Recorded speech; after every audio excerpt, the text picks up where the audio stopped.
How to delete Google Maps search history. So this is going to be a two-step process.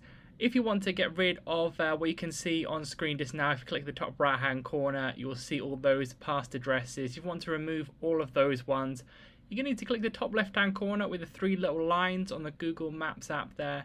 Then click the little cog at the top middle of the screen, that would be the settings. Then scroll down on the settings menu, then click on Maps History. Then you're going to want to make sure you're logged into an account for this part. And then when you just go through, you'll see a bit in the middle of the screen where it says delete. You want to go ahead and click on that delete button. Then you're going to pick a range you want to delete. I'm sure most of you will want delete all time, but you can do a custom range order today if you want to. And you can also turn auto delete off there. But then click delete once you get to this menu here. Then you can click OK on that. But if you do go back into the Google Maps app, then click the little arrow and you will still see your past searches.